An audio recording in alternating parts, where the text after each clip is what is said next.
제가 예전에 설해마을 빌라에 되게 오래 살았어요. 한 20년 넘게 살았는데 그게 처음에 들어올 때 신축이었고 그 당시에는 진짜 비싼 빌라였어요. 그 당시에 그 빌라를 살 정도의 가격이면 음마 아파트 뭐 6채인가를 살 수 있는 가격이었어요. 그게 20년이 지나고 나니까 음마 아파트 6채를 합친 가격이 이 빌라 하나 가격보다 4배는 비싸더라고요. 완전히 역전된 거죠.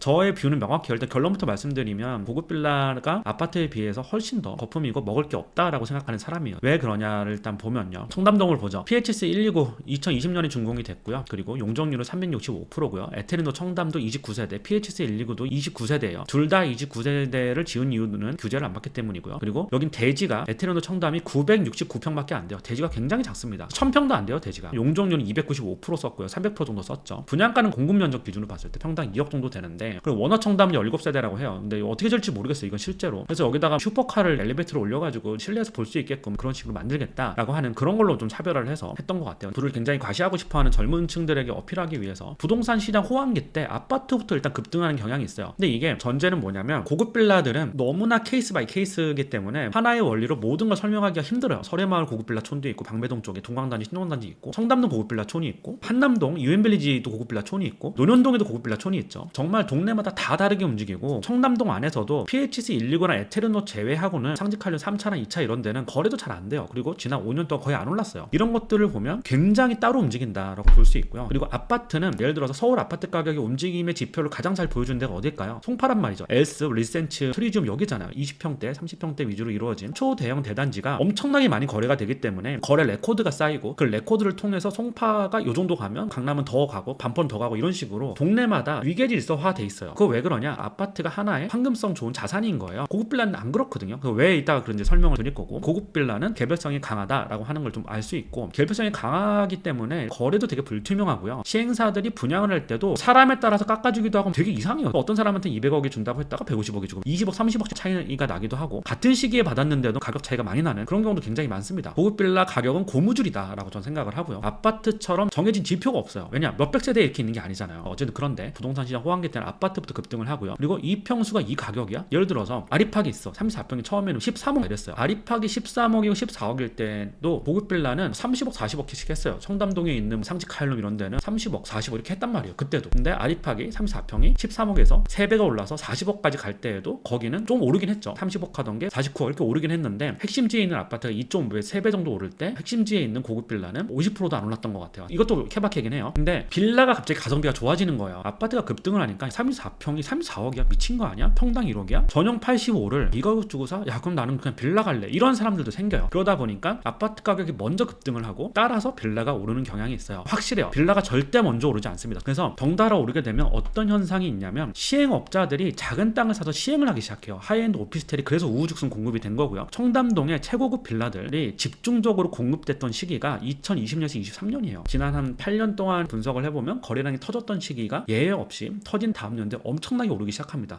2016년에 거래량이 터지고 16년이 더 섰어요. 15에서 16 사이에. 그러고 2017년, 18년 쫙 오르다가 정부에서 규제가 들어오니까 잠깐 조정을 받다가 다시 또 폭등을 하는 그런 게 됐었는데 빌라는 요거를 보면서 들어가기 시작해요. 여기서 땅값이 다 오르고 아파트 가격 미친 듯이 오르니까 시행업자들이 대지 900평짜리 이런 걸 사가지고 고급 빌라를 짓기 시작하는 거예요. 고급 빌라가 왜 빠르게 공급이 될 수밖에 없냐면 고급 빌라는 공급하기가 너무 쉬워요. 땅이 작아도 되거든요. 심지어 뭐 200 몇십 평짜리 땅에다가도 고급 빌라를 짓는다니까요. 그런 식으로 공급을 하기 시작합니다. 상직할림 3차 같은 경우에 23년에는 매매가 한 건도 없었어요. 매물은 있는 걸로 알고 있어요. 전세가 딱 하나 9층에 58억에 거래된 게 있고 그리고 17년에 40억 언저리에 거래가 된 게 있죠. 19년도에 48억 254제곱미터 전용 그리고 17년에 40억 그래서 17년에서 19년도까지 20% 올랐다고 볼 수도 있는 부분인데 20%가 실제 아니에요. 옆에 빌 폴라리스도 11층이 58억에 최근에 거래가 됐어요. 23년 7월에 거래가 됐는데 21년에는 17층이 51억에 거래가 됐어요. 원래 그전에는 이것보다 더 쌌었어요. 빌 폴라리스 같은 경우 아주 옛날에는 쌌었는데 이것도 되게 많이 오른 거예요. 그래서 어떻게 보면 21년부터 23년까지 이 가격이 거의 비슷하다라고 볼 수 있어요. 10% 정도 올랐다라고 볼 수 있고 얘는 또 17층이니까 얘는 11층이고 다르죠. 그래서 이제 10% 15% 이렇게 올랐다고 볼 수 있는데 실제 거래되는 거를 보면 그렇진 않아요. 거래 자체가 거의 없고 분석 데이터가 너무 적어요. 이 시기에 분명 매물로 나온 세대가 꽤 있거든요. 근데 한 건도 거래가 안 된데도 수두룩합니다. 호가만 높을 뿐 실거래는 잘 안 돼요. 이런 특성들이 좀 있어요. 그래서 또 하나를 보면 잠원동 상직 상지칼룸이 18년 2월에 26일 거래가 됐어요. 13층이. 근데 23년에 5년이 지났죠. 5년. 3층은 물론 이제 저층이니까 소음도 많고 분진도 좀 있으니까 이런 거 감안을 하셔야 되고, 이게 다시 시장에 나오면 얼마에 거래될지 모르겠지만 오히려 24억 5천, 18년이면 서울 아파트 가격이 진짜 쌌을 때거든요. 5년 전의 가격과 거의 안 오른 거예요. 이게 13층으로 가면 물론 30억 넘게도 거래가 될 수 있겠지만 사실 여기에 사시는 분들도 이걸 안 팔아요. 왜냐하면 이분이 이걸 26억 주고 13층에 많이 들어갔어요. 근데 이걸 팔면 많이 받아봐야 30명 정도 받을 거 아니에요. 근데 그 돈을 가지고 갈 수 있는 데가 없는 거예요. 근데 여기가 공급 면적이 100평짜리 빌라란 말이죠. 100평짜리 살다가 34평짜리 가면 너무 좁아서 못 사요. 그리고 한남동을 한번 보죠. 한남동 라테라스는 106평인데 22년 12월에 61억에 거래가 됐어요. 12년 10월에 61억에 거래가 됐습니다. 2012년이에요. 이거 잘못 본 거 아니에요. 그리고 10년 만에 둘 다 350 타입이에요. 이렇게 거래가 됐습니다. 이거 실거래가 찾아보면 나오시고, 전 처음에 눈을 의심했어요. 10년 동안 뭐야 이거 하나도 안 오른 거야? 이게 물론 호수마다 약간 다르고 빌라는 개별성이 강하기 때문에 제가 같은 호수인지는 몰라요. 근데 어쨌든 이게 그래도 어느 정도 반영을 하잖아요. 아무리 아파트 로열층과 비로열층이 있고 한강뷰가 나오는 데가 있고 안 나오는 데가 있지만 그래도 따라가잖아요. 뷰가 좀 더 좋은 데가 더 거래가 잘 되겠지만 그래도 아리팍 안에서 3, 4평형 조합원 물건에 한강뷰 보이는 데가 40억을 찍었다 하면 한강뷰 안 보이는 데는 34억, 33억은 찍잖아요. 그런 것처럼 따라간단 말이죠. 떨어질 땐 같이 떨어지고. 근데 이거는 단지 개별성이 강하다라고 하는 걸로 커버가 안 되는 이야기인 것 같고요. 르가든 더 메인 한남도 23년 49억에서 52억이 거래가 됐는데, 이게 이제 펜트냐 2층에 있는 그 수영장 딸린 집이냐 이것 따라 다르겠지만 물론 개별성이 있습니다. 그리고 앞에 건물이 올라오면서 뷰가 막혀버렸어요. 그리고 주변에 상권이 아무것도 없고 모두 전용 면적이 227에서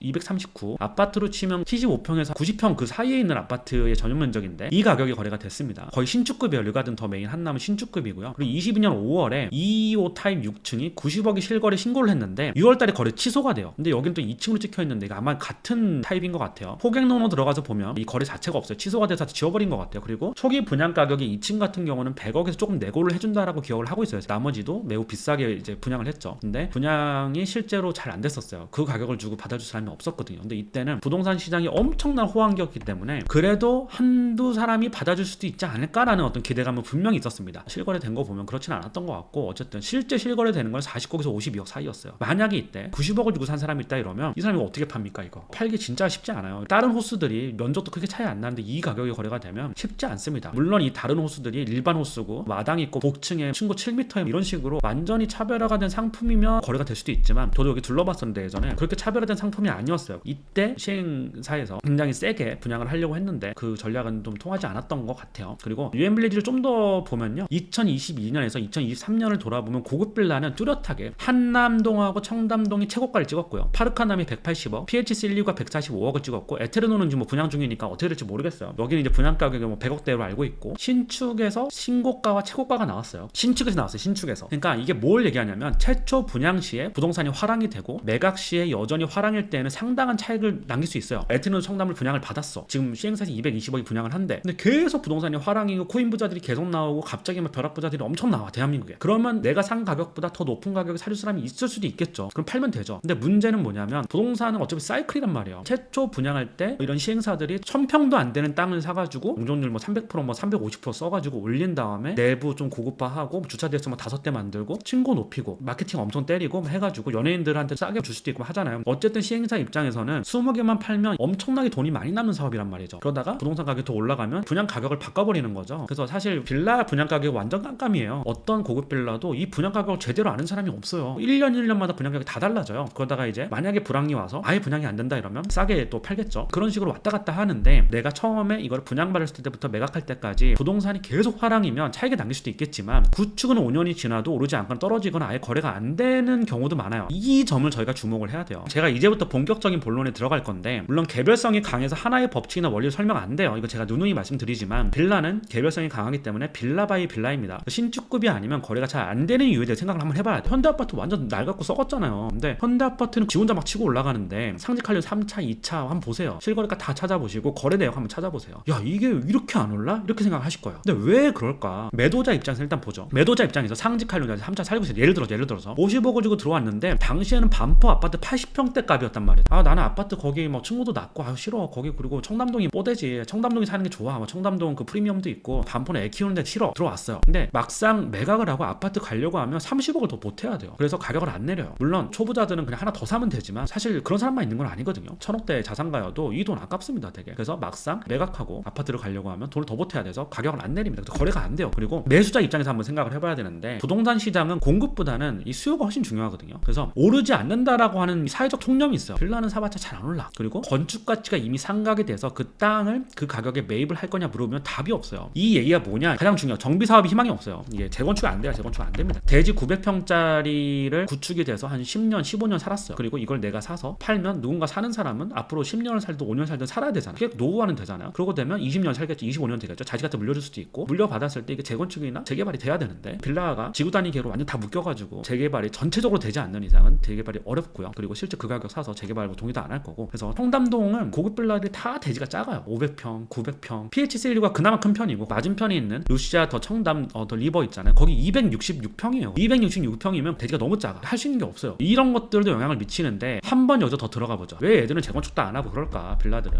주택의 가치는요. 건축 가치랑 땅의 가치예요. 이걸 더한 거예요. 밸류에이션 측면에서는 그래요. 어쨌든 그런 거를 더한 게 주택의 가치입니다. 근데 신축할 때는 프리미엄 좀 더 인정을 해주고요. 근데 고급 빌라는 10년 차 이상 되면 노후화되고요. 아파트도 마찬가지죠. 10년 15년 되면 노후화되잖아요. 그리고 아파트가 고급 빌라보다 관리가 더 잘 돼요. 보통은 대단지가 있다 보니까 관리비를 모아서 할 수 있는 게 되게 많아요. 고급 빌라 같은 경우는 15년 차 이상이 되면 각종 수리비 등을 15가구 또는 29가구가 다 부담을 해야 돼요. 이게 지금 노후화된 고급 빌라들의 가장 큰 문제인데 20년 된 15년 된 고급 빌라들 지하주차장에 있는 거 페인트도 다시 칠해야 되죠. 엘리베이터 교체해야 돼요. 15년 20년 되면 엘리베이터 교체해야 됩니다. 그런 비용들이 어마어마하게 많이 나와요. 근데 내가 만약에 나인홀 한남이나 한남 더힐이나 이런 데 살면서 관리비를 많이 내는 거는 어차피 커뮤니티가 좋고 호텔 회원권을 끊으면 1년에 700을 내야 되는데 여기다 녹인다라고 생각하면 충분히 납득이 가는 정도의 관리비거든요. 그리고 그만큼의 내가 이용을 할 수 있는 부대 시설들이 있잖아요. 근데 고급 빌라는 실질적으로 부대 시설이 아예 없다라고 보시면 돼요. 요즘에 지어지는 에테르노나 PHS119나 제가 최근에 갔던 효성 1곡이냐 이런 데 부대 시설이 있는데 문제는 아파트처럼 돌아갈 수가 없어요. 29가구가 사는데 PTS 클럽하고 이걸 어떻게 운영을 합니까? PTS 기구 몇 개만 갖다 놓은 것 뿐이죠. 거기다가 물론 내가 PT 선생 불러서 하면 되는데 아파트가 가지고 있는 혜택들, 장점들을 누리는 건 불가능합니다. 사우나는 당연히 없고 당연히 운영이 안 되니까. 그래서 어쨌든 호텔 원권 사면 되지 않나 이렇게 말씀하시는데 일단 그 내부 시설이 있느냐 없느냐의 문제인 거고 그 내부 시설을 가지고 있을 때 관리비를 거기다 쓸 수가 있는데 이 내부 시설이 없는데도 불구하고 관리비를 계속 내야 된다는 거고 15년 차가 넘어가게 되면 그 내부 시설 수리비가 엄청나게 많이 나와요. 제가 예전에 설해방을 빌라에 되게 오래 살았어요. 전 20년 넘게 살았는데 그게 처음에 들어올 땐 신축이었고 그 당시에는 진짜 비싼 빌라였어요. 그 당시에 그 빌라를 살 정도의 가격이면 음마 아파트 막 6채인가를 살 수 있는 가격이었어요. 그게 20년이 지나고 나니까 음마 아파트 6채를 합친 가격이 이 빌라 하나 가격보다 4배는 비싸더라고요. 완전히 역전된 거죠. 여기는 지금 들어가면 20년 차가 넘어가고 22년 차가 되니까 대대적으로 일단 리모델링을 해야 되고 주차장도 다 페인트하는데 관리비가 세대당 300만 원씩 부과돼서 나오는 거예요. 그 비용만 등등등 해가지고 불편한 점이 한두 개가 아니에요. 어쨌든 건축물은 다 노화된다라고 하는 걸 일단 전제로 보죠. 주택의 가치는 건축 가치랑 땅의 가치예요. 신축은 좀 프리미엄 주는 거고 근데 아파트 보죠. 아파트나 고급 빌라나 둘 다 주택이니까 건축의 가치와 땅의 가치가 아파트의 가치입니다. 근데 아파트는 건축의 가치가 30%라고 하면요 땅의 가치가 70%예요. 근데 고급 빌라는 건축의 가치가 70%고 땅의 가치가 30%입니다. 그렇기 때문에 고급 빌라가 시행사 입장에서는 사업 규모가 작고 500평, 700평만 사도 할 수 있는 사업이고 분양가 상한제 적용을 안 받고 내 마음대로 분양할 수가 있고 500세대, 1000세대씩 팔아야 되는 게 아니기 때문에 그냥 속된 말로 시장의 초부자들을 상대로 희소한 거를 내세워서 그 사람들한테만 팔아서 성공만 하면 어마어마한 돈을 벌어요. 아파트에 들어가는 공사비랑 시행비가 있잖아요. PF부터 해가지고 뭐 브릿지론 해서 거기 들어가는 이자 비용 뭐 등등등 해가지고 공사 원가가 있을 텐데 그 원가보다 고급 빌라의 원가 대비 분양 가격이 훨씬 높아요. 그래서 고급 빌라는 이게 왜 문제냐? 신축급일 때는 상관이 없어요. 건축 가치라고 하는 거는 실제로 들어가 원가라는 뜻도 되지만 원가 말고 시장에서 인정해주는 가치예요. 제가 말하는 거는 예를 들어서 PHS 129가 2020년이 준공이 됐으니까 4년 차에 접어들고 있는데 PHS 129의 건축 가치는 아직까지는 신축급으로 인정을 받기 때문에 건축 가치가 상각됐다라고 보기 힘듭니다. 근데 건축 가치가 5년 단위로 상각이 된다라고 저는 생각을 하고요. 10년에서 15년이 넘어가면 완전히 크게 상각이 돼요. 아파트도 마찬가지예요. 아파트나 빌라나 다 상각이 되는데 문제는 아파트의 가치는 원래 땅의 가치가 훨씬 컸기 때문에 땅값도 오르잖아요. 건축의 가치가 떨어지는데 땅값이 훨씬 많이 오르기 때문에 아파트가 노후화가 되고 건축 가치가 떨어져도 그러니까 전세 가치가 떨어지잖아요. 현대 아파트는 이런 데 전세는 되게 싸요. 매매는 되게 비싸고 갭이 되게 많이 벌어지게 되는 거죠. 사용 가치는 되게 낮아지는데 땅값은 여전히 비싸니까 매매 가격은 높은 거고 전세 가격은 싼 거죠. 전세 가격이 건축 가치라고 또 할 수도 있는데 10년에 15년이 넘어가게 되면 건축 가치가 확 상각이 되는데 땅의 가치가 이걸 다 커버하고 올라가는 거예요. 아파트는. 근데 고급 빌라는 반면에 구축이 되면 건축 가치가 땅의 가치 상승분보다 더 많이 하락하는 거예요. 아니면 비슷하게 하락을 하는 거죠. 건축 가치가 예를 들어서 더 높았던 고급 빌라는 15년이 지났을 때 10년이 지났을 때 건축 가치가 30% 40%가 상각이 됐다라고 하면 땅값도 물론 올랐겠죠. 근데 이 건축 가치가 원래 차지하는 포션이 워낙 컸기 때문에 밸류에이션 측면에서 답이 안 나오는 거예요. 이런 걸 한번 생각을 해보시면 너무 당연한 당연한 거예요. 고급 빌라가 아파트만큼 안 오르고 하는 건 너무나 당연한 얘기입니다. 건축가치 상각이 너무 크기 때문에 그래요. 그리고 건축가치가 시장에서 평가하는 건축가치, 시행사에서 분양한 그 건축가치가 너무 높게 책정이 돼 있어요. 그렇기 때문에 내가 들어간 공사 원가 대비 훨씬 더 많은 포션의 이익을 낼 수 있는 겁니다. 그래서 한때 강남에서 아파트가 오르고 막 이럴 때 원어청담도 그렇고 에테르노, 뭐 PHS 119, PHS 119는 완전 극호환기 때문에 분양된 건 아니지만 호환기가 시작됐을 때 이 사업을 시행을 한 거고, 그런 것들이 우후죽순 생기고 하이엔드 오피스텔도 우후죽순 생기고 뭐 소초동의 마제스힐, 팰리스 73 등등등 우후죽순 생기는 이유가 고급 빌라 해봤더니 100억에도 분양이 되더라. 야 그럼 나 200억, 300억, 펜트는 500억 막 이런 식으로 질러놓고 보는 거예요. 그리고 일단 펜트가 500억이니 400억이니 300억이니 이러면 언론 기사를 뿌리겠죠. 그런 식으로 마케팅을 하면 사람들 일단 관심을 가질 거고, 그리고 단기간에 엄청나게 큰 돈을 벌었던 사람들도 최근에 있었잖아요. 그 사람들 몇 명만 잡아서 분양을 시키면 막대한 이득이 났기 때문에 그렇게 강남, 뭐 한남동 이런데 고급 빌라 뿐만 아니라 몇백억씩 하는 하이엔드 오피스텔들이 우후죽순으로 분양이 된 거예요. 근데 꼬마 빌딩이 돈이 된다, 밸류업을 하는 게 돈이 된다라고 하면 너도 나도 다 땅 사서 밸류업 하거든요. 그렇게 되면 그게 만약에 공급되는 시기에 공급이 많아지게 돼요. 근데 고급 빌라가 예를 들어 청담동에 야 에테르노 같은 위치가 여기밖에 없어, 딴 데는 들어설 수가 없어. 그리고 이거는 신축의 가치로서 청담동이라는 프리미엄에 29가구, 원어청담 17가구 해서 뭐 합쳐서 40몇 가구, PHS까지 합치면 80가구 이 프리미엄을 가지고 가면 야 대한민국에 이 80가구 없겠니? 80가구가 뭐 300억 200억 써줄 사람 없겠어? 하면 그것도 뭐 맞는 말일 수도 있죠. 그래서 이제 거래가 됐던 건데, 문제는 나중에 시간이 지났을 때라는 거죠. 역사적으로 봤을 때 뭐 상직한림뿐만 아니라 어떻게 보면 청담동에 에테르노니,